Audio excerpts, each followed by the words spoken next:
आगरा शू factors federation के नवनिर्वाचित अध्यक्ष विजय सामा का 21 करोड़ की पुष्पमाला पहनाकर भव्य स्वागत हुआ। हिंग की बंडी स्थित फेडरेशन कार्यालय में पदाधिकारियों ने जानकारी दी कि फेडरेशन के अध्यक्ष गगन दास रमानी ने 11 जुलाई को त्याग पत्र दिया था, जिसके उपरांत चांद दीवान व टेकचंद को चुनाव अधिकारी नियुक्त कर चुनाव प्रक्रिया की घोषणा कर दी गई।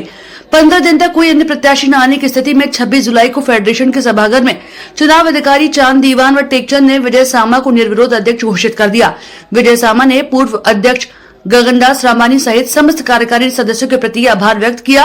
अनिल लाल, घनश्याम दास रोहरा, दिलीप खुबचंदानी, नरेंद्र कश्यप, रमेश मुंजाल, प्रमोद कुमार गुप्ता, तिलक राज महाजन, सुनील वेज, परमानंद ने विजय सामा को 21 किलो की माला पहनाकर स्वागत किया। नवनिर्वाचित अध्यक्ष विजय सामा ने सभी का आभार प्रकट करते हुए सरकार से जूतों पर जीएसटी पर 12% से घटाकर 5% तक करने की मांग की।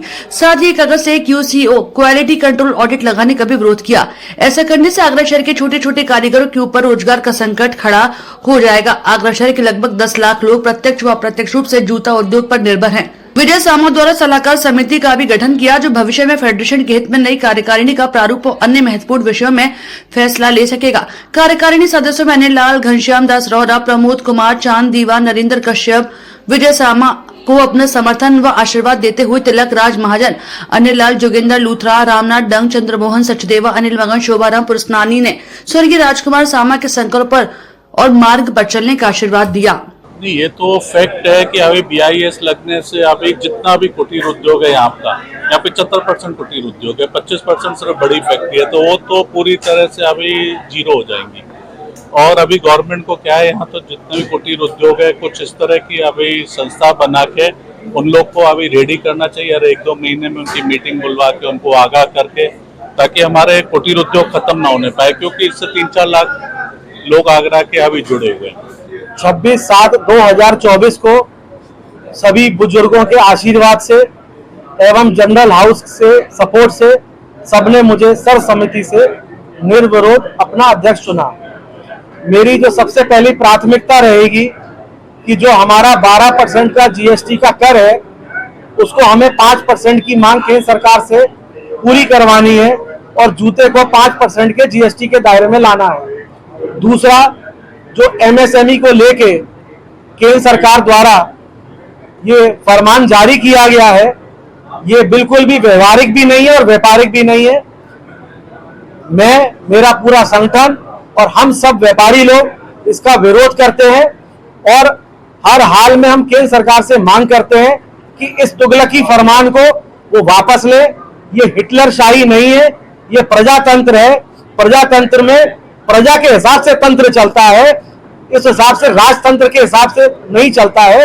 प्रजा के हिसाब से ही तंत्र बनता है और प्रजा के हिसाब से ही बनना चाहिए। क्या लगता है सर, जो जूता इंडस्ट्रीज है वो कोविड के बाद से कहीं ना कहीं उसके हालातों से गुजर रही है और उसके बाद से सरकार का एक नया आदेश और BIS लागू हो रहा है, उसको लेकर आगरा इंडस्ट्रीज जूता इंडस्ट्री को क्या सर? आपका बहुत ही अच्छा सवाल है। कोविड को लेके हमारी जो कोविड की पेमेंट्स थी वो हमें आज तक इस घड़ी इस पल तक हमें नहीं मिली है।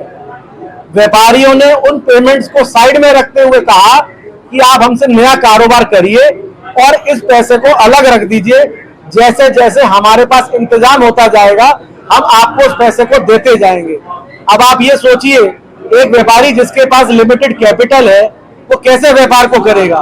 उधारी अलग फंसी हुई है, ऊपर से आप QCO लागू कर रहे हैं, 12% GST है। आप ये बताइए, आपने सारी कैपिटल व्यापारी की तो अपने पास रख ली, वो व्यापार क्या करे? वो क्या दुकान बंद कर दे अपनी और क्या करे? आप ना व्यापारिक की सोच रहे हैं ना व्यवहार की सोच रहे हैं। मुझे तो ऐसा लगता है कि जो ऊपर ब्यूरोक्रेट्स बैठे हैं वो सरकार को गलत दिशा की ओर ले जा रहे हैं। इस वजह से मुझे लगता है कि केंद्र सरकार और प्रदेश सरकार को सही तरीके से ब्यूरोक्रेसी मैसेज नहीं दे रही है।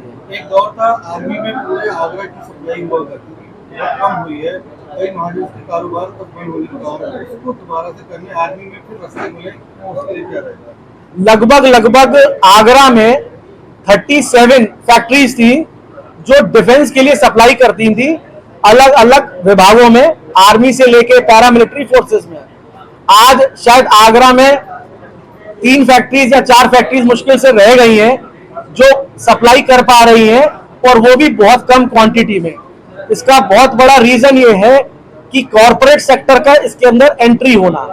कॉरपोरेट सेक्टर की एंट्री होने से उनका इंफ्रास्ट्रक्चर इतना बड़ा है कि ब्यूरोक्रेट्स वहां जाते हैं, आलीशान शोरूम देखते हैं, आलीशान सैंपल्स देखते हैं और ऑर्डर्स वहां चले जाते हैं।